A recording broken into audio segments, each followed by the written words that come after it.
అందరికీ నమస్కారం అండి. నా పేరు విజయ్ నాగపేరు. థ్యాంక్స్ ఎ లాట్ మన రెస్పెక్ట్ సినిమా అనే ఛానల్‌ని ఇంతగా ఆదరిస్తున్న ప్రతి ఒక్కరికి చాలా చాలా thanks. Again came back with one more casting requirement అండి. Crew requirement. ఇది వచ్చేసి వీళ్ళకి అసోసియేట్ డైరెక్టర్ మరియు అసిస్టెంట్ డైరెక్టర్లు కావాలంట. అలాగే స్టోరీ బోర్డ్ ఆర్టిస్ట్ కూడా కావాలంట. సో ఈ సినిమా టైటిల్ వచ్చేసి దేశంలో ఒకడు దేశం కోసం మనలో ఒకడు. ద తెలుగు ఫీచర్ ఫిల్మ్ అంటున్నారు. మే 2nd వీక్‌లో ఇది స్టార్ట్ అవుతుందంట. అయితే వీళ్ళకి అసోసియేట్ డైరెక్టర్స్ కావాలి. మరి అసోసియేట్ డైరెక్టర్స్‌కి ఉండాల్సిన అర్హతలు ఏంటి అంటే మేల్ అండ్ ఫీమేల్ ఇద్దరు అప్లై చేసుకోవచ్చు. అసోసియేట్ డైరెక్టర్స్ ఏంటంటే strong leadership and decision making అనేది తెలిసి ఉండాలి. అలాగే ఎక్సలెంట్ కమ్యూనికేషన్, టీమ్ కోఆర్డినేషన్ అనేది వచ్చి ఉండాలి. Ability to handle multiple departments చేయగలిగి ఉండాలి. అలాగే problem solving and quick thinking ఉండాలి. అలాగే ప్యాషన్ ఫర్ సినిమా ఉండాలి. Willing to work challenging conditions ఉండాలి అని అంటున్నారు. అలాగే అసిస్టెంట్ డైరెక్టర్స్ కూడా మేల్ అండ్ ఫీమేల్ ఇద్దరూ కావాలి.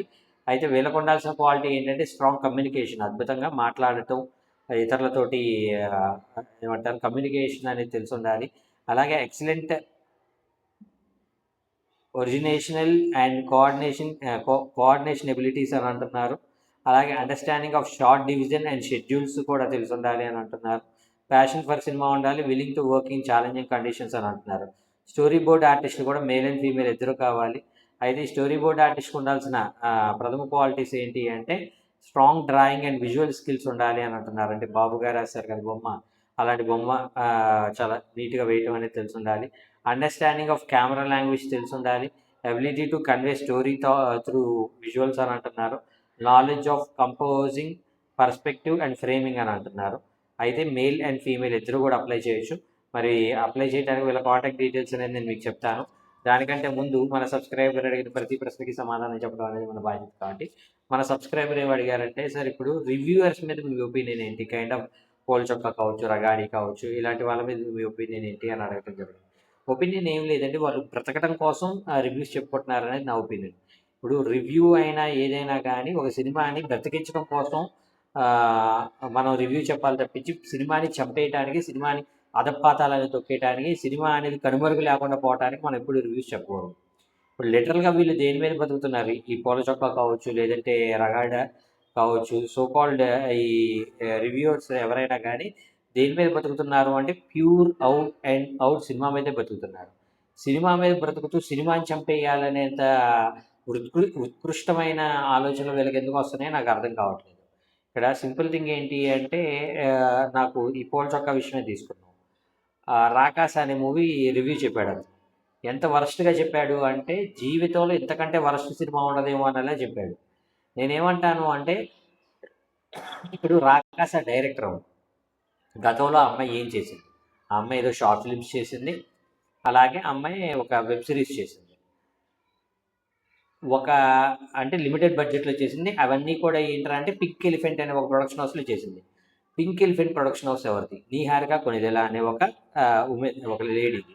సో, ఈ 'Niharika Konidela' she is from mega family అయినప్పటికీ కూడా ఆ అమ్మాయి ప్రొడక్షన్ వైస్‌గా ఇంతకుముందు ఏం 'బాహుబలిని' చేసింది లేదు. లేదంటే 'కాంతారాలు' చేసింది లేదు. లేదంటే 'కేజీఎఫ్‌లు' చేసింది కాదు. ఆ అమ్మాయి లిమిటెడ్ బడ్జెట్‌లో సినిమాలు చేసుకునే ఒక సర్వసాధారణమైన ఒక మామూలు ప్రొడక్షన్ హౌస్. ఆ అమ్మాయి ఒక 5,00,00,000లోనో, 10,00,00,000లోనే సినిమా చేసి, దాని మీద ఒక 20,00,00,000, 30,00,00,000 వస్తే చాలురా బాబు నా జీవితానికి ఇది అనుకునే ఒక ప్రొడక్షన్ హౌస్ 'పింక్ ఎలిఫెంట్' అనేది.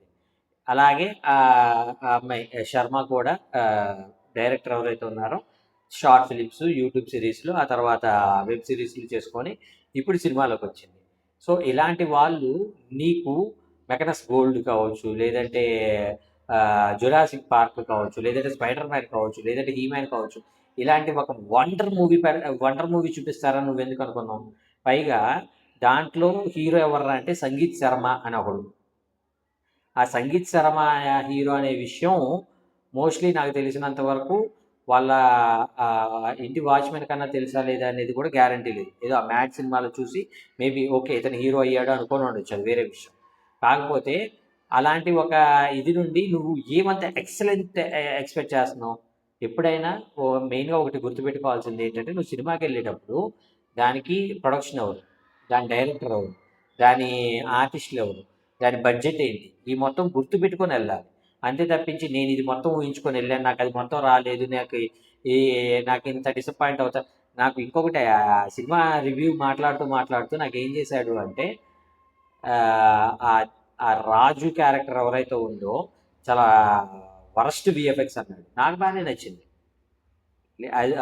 సినిమా ఇండస్ట్రీలో 23 సంవత్సరాలుగా ఉన్న వ్యక్తిగా నేను చెప్తున్నా, నాకు నచ్చింది. ఆ రాజు అతను చెప్పినంత బ్యాడ్ అయితే లేదు, బాగున్నాడు. సో అక్కడ పర్ఫార్మెన్స్ ఏదైతే ఉందో ఆ డైరెక్టర్ నీట్గా రాబట్టుకుంది, అందులో ఎలాంటి ఇబ్బంది లేదు. వెన్నెల కిషోర్ కావచ్చు, లేదంటే సంతోష్ శోభన్, సంగీత్ శోభన్ కావచ్చు, లేదంటే గెటప్ సీన్ కావచ్చు, వీళ్ళ పరిధుల మీదకి వీళ్ళు చాలా బాగా యాక్ట్ చేశారు. అందులో ఎటువంటి డౌట్ లేదు. అలాంటిది నీకెందుకు నచ్చలేదు అనేది నాకు అర్థం కావట్లేదు. అది వదిలేస్తే తమిళ సినిమాలని నెత్తినేసుకొని అంటాం.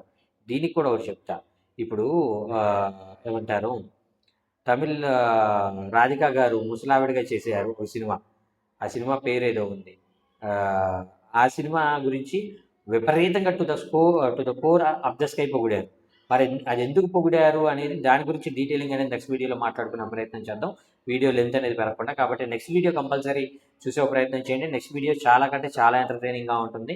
ఇలా కాంటాక్ట్ నెంబర్ చెప్తాను, నోట్ చేసుకోండి. 9505152917. I repeat 9505152917. సో డిస్క్లైమర్ అది మీ అందరికీ తెలిసిందే కదా. నేను పెట్టే ఏ పర్టికులర్ కాస్టింగ్ రిక్వైర్మెంట్కి నాకు ఎటువంటి వ్యక్తిగతమైన లావాదేవీల్లో వీళ్ళెవరో కూడా నాకు తెలియదు. వీళ్ళలో ఎవరైనా మిమ్మల్ని డబ్బులు అడిగినా, మోసం చేసే ప్రయత్నం చేసినా నమ్మకండి, మోసపోకండి, జాగ్రత్తగా ఉండండి. వీడియో నచ్చిందా లైక్ చేయండి, వీలైతే ఎక్కువ మందికి షేర్ చేయండి. ఎవరైతే సబ్స్క్రైబ్ చేసుకోకుండా చూస్తున్నారో please do subscribe. Thank you and all the best.